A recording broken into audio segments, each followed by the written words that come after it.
我来了，怎么再给你黑板？我求求你们让我走吧！不是，经济起来。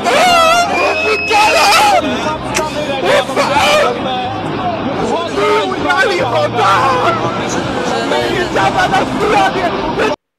Inihayag ng state media na nagdulot ng malakas na ulan ng pagbagsak ng bahagi ng isang tulay sa Hilagang China na ikinamatay ng hindi bababa sa 12 katao at nag-iwan ng mahigit sa 30 na nawawala.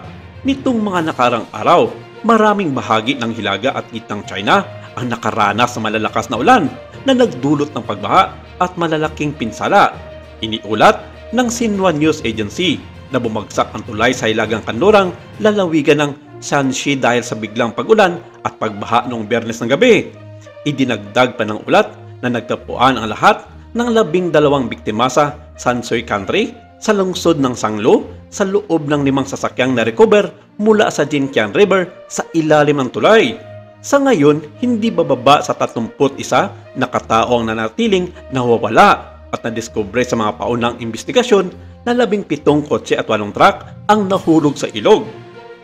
Hindi pa dito natatapos ang naging kalbaryo ng komunistang bansang China dahil isang araw lamang matapos ang malagim na nangyari sa 12 katao na namatay sa ng pagbagsak ng tulay, nadagdag pa sa casualties ang 16 na katao na namatay dahil sa sunog sa isang shopping center sa Timog Kanlurang, bahagi ng China, ayon ito sa ulat ng kanilang state media. Natapos ang rescue operation para sa insidente bandang alas 3 ng madaling araw noong Huwebes, July 18. Ipinakita sa video na inire ng state media, CCTV at ibinahagi sa social media noong Miyerkules ng gabi ang makapal na itim na usok na lumalabas mula sa 14th-story tower sa Zigong, lalawigan ng Sichuan, China. Nasa 30 katao na iligtas mula sa gusali at naapula ng mga rescuer ang sunog bandang alas 2:30 na ng gabi noong Miyerkules ayon sa CCTV. Hanggang alas 3 ng umaga noong Huwebes, umabot ang bilang na namatay sa 16 at walang natitirang nakulong na tao sa loob ayon sa Xinhua News Agency. At kung matatandaan, isang buwan na nagmistulang dagat na ang ilang mga lugar sa southern China na kasalukuyang nakakaranas ng malawakang pagbaha at mga pagguho ng lupa na kumitil na sa 71 katao. Ito ay bunsod na rin ng ilang linggong nararanasang matinding ulan sa riyon mula pa noong June 9 ng kasalukuyang taon.